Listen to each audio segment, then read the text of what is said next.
नोएडा के sector 93A Supertech emerald court स्थित twin tower के अंतिम ब्लास्ट का काउंटडाउन शुरू हो गया है। रविवार यानी 28 अगस्त को 3,500 किलोग्राम विस्फोटक से 32 मंजिला ये ट्विन टावर 2:30 बजे ढहा दिया जाएगा। इसके लिए सभी तैयारियां पूरी कर ली गई हैं। ब्लास्ट के दिन 6 घंटे तक नोएडा ग्रेनो एक्सप्रेसवे बंद रहेगा। ब्लास्ट के लिए तय समय से 3 घंटे पहले और 3 घंटे बाद तक एक्सप्रेसवे के करीब 15 किलोमीटर लंबे दायरे में वाहनों के आवागमन पर पूरी तरह रोक लगा दी जाएगी। मुख्य मार्ग के अलावा एक्सप्रेसवे के दोनों तरफ की सर्विस रोड समेत और उससे जुड़ी हुई अंदरूनी सड़कों पर भी वाहनों के चलाने पर रोक होगी। 6 घंटे के वाहनों के आवागमन पर रोक लगाने के लिए डायवर्जन प्लान भी तैयार कर लिया गया है। दरअसल जिस ट्विन टावर को विस्फोटक लगाकर गिराया जाना है, ये एक्सप्रेसवे से चंद कदम की दूरी पर है। सुरक्षा कारणों से इसके आसपास की अंदरूनी सड़कों के अलावा दोनों तरफ से फरीदाबाद फ्लाईओवर समेत नोएडा ग्रेटर नोएडा एक्सप्रेसवे को दोनों तरफ से नोएडा ट्रैफिक विभाग ने बंद करने का फैसला किया है। इसका प्राथमिक खाका तैयार कर लिया गया है। इसे अंतिम रूप दिया जाना बाकी है। 25 अगस्त को फुल रिहर्सल और 28 अगस्त को अंतिम ब्लास्ट। इस तैयारी में ग्रेटर नोएडा की तरफ जाने वाले ट्रैफिक को महामाया फ्लाईओवर के पास से सेक्टर 37, शशि चौक, सिटी सेंटर सेक्टर 71 होकर फेज 2 की तरफ निकाला जाएगा। इसी तरह से परी चौक की तरफ से आने वाले ट्रैफिक को जेपी अस्पताल से पहले लेफ्ट टर्न लेकर बांध मार्ग पर डाइवर्ट किया जाएगा। इस मार्ग से वाहन चालक सेक्टर 94 तक आएंगे। यहां से महामाया की तरफ आकर गंतव्य की तरफ जा सकेंगे। एक अनुमान के मुताबिक इस प्रक्रिया से 60,000 टन मलबा निकल सकता है। बड़ी बड़ी बिल्डिंगों के गिरने का नजारा अब तक आपने टीवी पर देखा होगा। ज्यादातर मामलों में इनके गिरने के पीछे प्राकृतिक आपदाएं होती रही हैं, लेकिन कोर्ट के आदेश के बाद रविवार को यह प्रक्रियाबद्ध तरीके से किया जाना है। जाहिर है आसपास की संपत्ति या इमारतों को कोई नुकसान ना हो, यह सुनिश्चित करने के लिए अधिकारी सुरक्षा व्यवस्था करने में व्यस्त हैं। इस बीच आप लोगों के मन में सवाल उठ रहा होगा कि आखिर इन इमारतों को क्यों गिराया जा रहा है। इमारत को मंजूरी से लेकर सुप्रीम कोर्ट के आदेश तक क्या क्या हुआ, विस्तार से इस रिपोर्ट में आपको समझाते हैं। सुपरटेक ट्विन टावरों को क्यों गिराया जा रहा है, पहले इस सवाल का जवाब आपको देते हैं। सुप्रीम कोर्ट के आदेश के बाद इन टावर्स को गिराने की कार्यवाही की जा रही है। दरअसल इन टावर्स को निर्माण शर्तों का उल्लंघन कर बनाया गया था। नोएडा के सेक्टर 93 स्थित 40 मंजिला ट्विन टावरों का निर्माण 2009 में हुआ था। सुपरटेक के दोनों टावरों में 950 से ज्यादा फ्लैट्स बनाए जाने थे। हालांकि बिल्डिंग के प्लान में बदलाव करने का आरोप लगाते हुए कई खरीदार 2012 में इलाहाबाद हाईकोर्ट चले गए थे। इसमें 633 लोगों ने फ्लैट बुक कराए थे, जिनमें से 248 रिफंड ले चुके हैं। 133 दूसरे प्रोजेक्ट्स में शिफ्ट हो चुके हैं, लेकिन 252 अब भी ऐसे हैं जिन्होंने निवेश कर रखा है। साल 2014 में नोएडा प्राधिकरण को जोरदार फटकार लगाते हुए इलाहाबाद हाईकोर्ट ने ट्विन टावर को अवैध घोषित करते हुए इन्हें गिराने का आदेश दे दिया था। हालांकि तब सुप्रीम कोर्ट ने हाईकोर्ट के आदेश पर रोक लगा दी थी। बाद में सुप्रीम कोर्ट ने भी इसे गिराने का आदेश दे दिया। क्या था ये दोनों टावर्स का प्रोजेक्ट, इसको भी थोड़ा समझाते हैं। 23 नवंबर 2004 को एमराल्ड कोर्ट का निर्माण शुरू हुआ था। इसका निर्माण 48,260 वर्ग मीटर जमीन पर किया जाना था। शुरुआत में इन टावर्स का निर्माण ही नहीं किया जाना था, 14 टावर्स का नक्शा पास किया गया था। ये सभी टावर 9-9 मंजिल के थे। 21 जून 2006 को एक सप्लीमेंट्री लीज डीड कर इस भूखंड में 6,556.1 वर्ग मीटर जमीन और दी गई। ये जमीन हरित क्षेत्र के लिए थी। इस पर निर्माण 2006 में शुरू किया गया। कैसे ये पूरा मामला आगे बढ़ा, अब आपको ये बताते हैं। नोएडा के सेक्टर 93A में एक हाउसिंग सोसाइटी के निर्माण के लिए नवंबर 2004 में नोएडा विकास प्राधिकरण सुपरटेक को जमीन का एक भूखंड आवंटित करता है। 2005 में न्यू ओखला औद्योगिक विकास क्षेत्र भवन विनियमन और निर्देश 1986 के तहत भवन योजना को मंजूरी मिलती है, जिसके तहत कुल 14 टावर्स को एक शॉपिंग कॉम्प्लेक्स के निर्माण को मंजूरी दी गई। सुपरटेक लिमिटेड ने नवंबर 2005 में एमराल्ड कोर्ट नाम से एक ग्रुप हाउसिंग सोसाइटी का निर्माण शुरू किया। जून 2006 में सुपरटेक को उन्हीं शर्तों के तहत अतिरिक्त जमीन आवंटित कर दी गई। दिसंबर 2006 में 11 फ्लोर के 15 टावर्स में कुल 689 फ्लैट्स के निर्माण के लिए प्लान में बदलाव किया गया। 2009 में सुपरटेक ने नोएडा प्राधिकरण के साथ मिलीभगत कर ट्विन टावर का निर्माण शुरू कर दिया। ये T16 और T17 यानी एपेक्स और CN टावर थे। दोनों टावर्स को लेकर स्थानीय रेजिडेंट वेलफेयर एसोसिएशन ने विरोध करना शुरू कर दिया, क्योंकि उनकी सोसाइटी के ठीक सामने, जिसे नोएडा अथॉरिटी ने पहले ग्रीन बेल्ट बताया था, वहां ये विशालकाय टावर खड़े हो रहे थे। इन ट्विन टावर्स के निर्माण के दौरान अग्नि सुरक्षा मानदंडों और खुले स्थान के मानदंडों का उल्लंघन किया गया। इन टावर्स के निर्माण के दौरान NBR 2006 और NBR 2010 का उल्लंघन किया गया था, जिसके मुताबिक इन बिल्डिंगों के निर्माण के दौरान पास की अन्य बिल्डिंगों के बीच उचित दूरी का ख्याल नहीं रखा गया था। नेशनल बिल्डिंग कोड को NBC कहते हैं। NBC 2005 को भी ताक पर रखकर इनका निर्माण किया गया। NBC 2005 के मुताबिक ऊंची इमारतों के आसपास खुली जगह का प्रावधान है। टावर T17 से सटी खुली जगह लगभग 20 मीटर होनी चाहिए थी। 9 मीटर का स्पेस गैप उससे काफी कम है। सुपरटेक ट्विन टावर T16 और T17 जिनको कहा जाता है का निर्माण उत्तर प्रदेश अपार्टमेंट्स एक्ट का भी उल्लंघन है। मूल योजना में बदलाव किया गया था, लेकिन बिल्डर्स ने मूल योजना के खरीदारों की सहमति नहीं ली थी। जिस एरिया को सुपरटेक ने अपने ग्राहकों को पहले ग्रीन एरिया में दिखाया था, बाद में धोखे से उसी में 2 बड़े टावर खड़े कर दिए गए। ब्रोशर में ग्रीन एरिया देखकर घर खरीदने वालों के लिए ये ठगी से कम नहीं था। कोर्ट पहुंचा है मामला, वो कैसे कोर्ट पहुंचता है मामला वो भी हम आपको बताते हैं। दरअसल 2009 में पूरा मामला कोर्ट पहुंचा था। एमराल्ड कोर्ट के रेजिडेंट्स ने कानूनी लड़ाई लड़ने का फैसला लिया।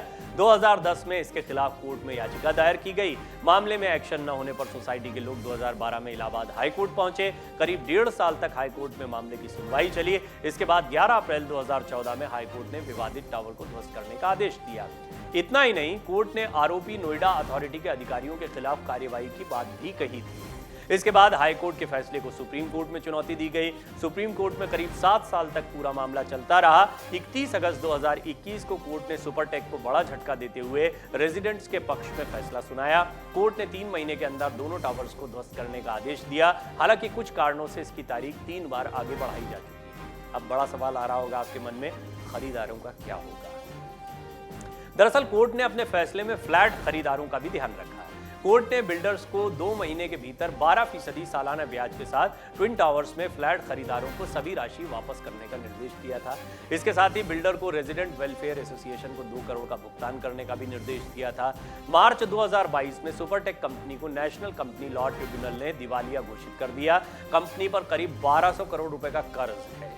इमारत को ढहाने के लिए बारूद लगाने का काम पूरा कर लिया गया है। इस इमारत को गिराने का काम एडिसिफ और साउथ अफ्रीका की जेट कंपनी कर रही है। चीफ इंजीनियर्स का कहना है कि इसमें कुल 9640 होल किए गए हैं, जिसमें तकरीबन 3700 किलो बारूद लगाया गया है। एक होल में इतना बारूद डाला गया है जितना कि वो सही से जिस कॉलम में डाला जाए उसे फाड़ सके। इनके कनेक्शन का काम 25 अगस्त तक पूरा कर लिया जाएगा। आसपास के लोगों को सुबह ही अपने अपार्टमेंट्स को खाली करना पड़ेगा। ये उनके लिए भी मुसीबत है, सिर्फ रहने वाले नहीं जिन्होंने निवेश किया है। जितना पूरे इलाके में आसपास लोग रह रहे हैं उनकी भी चिंता आप सोचिए कितनी बढ़ गई है। दरअसल जिन टावर्स को गिराया जाना है उनके आसपास ATS विजेज समेत अन्य अपार्टमेंट्स हैं। ब्लास्ट वाले दिन आसपास की सोसाइटी में रहने वालों को सुबह 6:30 बजे तक सोसाइटी खाली करने के लिए कह दिया गया है। इससे ठीक आधे घंटे बाद यानी 7 बजे बिजली पानी बंद कर दिया जाएगा। ट्विन टावर के ध्वस्तीकरण से पहले टावर के चारों ओर करीब 500 मीटर के दायरे में रहने वाले लोगों को इलाके से बाहर भेज दिया जाएगा। इतना ही नहीं, टावर के गिराए जाने के बाद भी लोगों को बिना इजाजत अपार्टमेंट में नहीं जाने दिया जाएगा। टावर्स को ढहाने के बाद CBRI की टीम आसपास के टावरों का परीक्षण करेगी। इन टावरों में अगर कोई कमी नहीं पाई गई तभी लोगों को जाने की इजाजत दी जाएगी। सबसे पहले लिफ्ट की जांच की जाएगी। इसके बाद बिजली और पानी और गैस के जो कनेक्शन है उनकी जांच की जाएगी। टावर के पिलर समेत अन्य जो भी जांचें हैं वो पूरी करने के बाद लोगों को जाने की इजाजत मिल पाएगी। इस दौरान यातायात पर बहुत असर पड़ने वाला है क्योंकि नोएडा एक्सप्रेसवे बंद रहेगा। ग्रेटर नोएडा की तरफ जाने वाली ट्रैफिक को महामाया फ्लाईओवर के पास से सेक्टर 37, शशि चौक, सिटी सेंटर सेक्टर 71 होकर फेज 2 की तरफ निकाला जाएगा। इसी तरह से परी चौक की तरफ से आने वाले ट्रैफिक को JP अस्पताल से लेफ्ट टर्न लेकर बांध मार्ग पर डाइवर्ट किया जाएगा। इस मार्ग से वाहन चालक सेक्टर 94 तक जा पाएंगे। यहाँ से महामाया की तरफ आकर वो अपने अपने गंतव्य की तरफ जा सकते हैं। इसके अलावा आसपास की कनेक्टिंग सड़कों को भी बंद कर दिया जाएगा। वहीं ट्विन टावर के चारों ओर एमरल्ड कोर्ट के सहारे बनी सड़क, दक्षिण दिशा में दिल्ली की ओर जाने वाले एक्सप्रेसवे की सर्विस लेन, पूर्व में सृष्टि और ATS विलेज के बीच की सड़क तक, पश्चिम में पार्क से जुड़े फ्लाईओवर तक नाकाबंदी की जाएगी। ट्विन टावर के आसपास का एरिया सुबह 7 बजे से शाम 5 बजे तक सभी लोगों के लिए बंद रहेगा। जानवरों की एंट्री रोकने के लिए भी खास इंतजाम किए जाएंगे। अब कैसी रहेगी सुरक्षा व्यवस्था, ये भी थोड़ा समझ लेते हैं। ट्विन टावर के ध्वस्तीकरण के समय आपातकालीन सेवाओं को भी मौके पर तैनात किया जाएगा।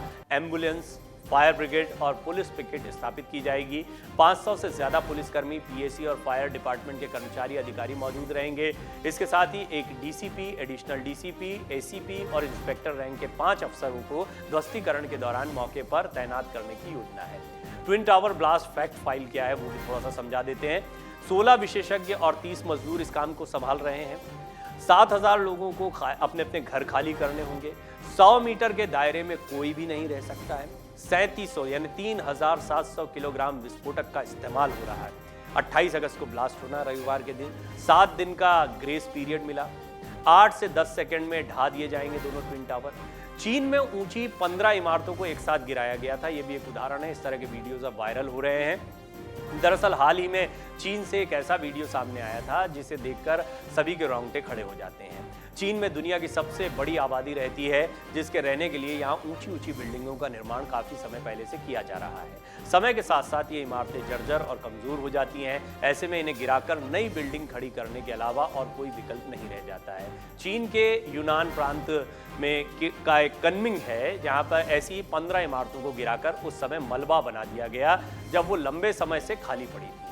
चीन में इमारतों को गिराने का वीडियो भी सामने आया जो सोशल मीडिया पर खूब वायरल हुआ। आपको जानकर हैरानी होगी कि सभी 15 बिल्डिंग्स को एक साथ एक ही समय पर गिराया गया।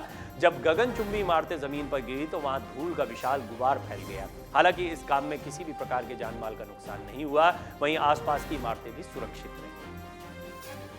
स्थानीय मीडिया के मुताबिक चीन में इमारतों को धराशायी करने की अब तक की सबसे बड़ी घटना इसे माना गया। कनमिंग शहर में कई ऐसी ऊंची इमारतों का निर्माण किया गया है। रिपोर्ट्स के अनुसार इन इमारतों को गिराने के लिए कुल 4.6 टन विस्फोटक का इस्तेमाल किया गया था। इन्हें सभी बिल्डिंग्स में 85,000 ब्लास्टिंग पॉइंट्स पर फिट किया गया था। विस्फोटकों की मदद से 15 गगनचुंबी इमारतों को सिर्फ 45 सेकंड में ध्वस्त कर दिया गया। इस काम में किसी भी आपात स्थिति से निपटने के लिए आपातकालीन बचाव विभागों ने 8 टीमों का गठन भी किया था। बिल्डिंगों को गिराने से पहले सुरक्षा के मद्देनजर आसपास की दुकानों को बंद करा दिया गया था।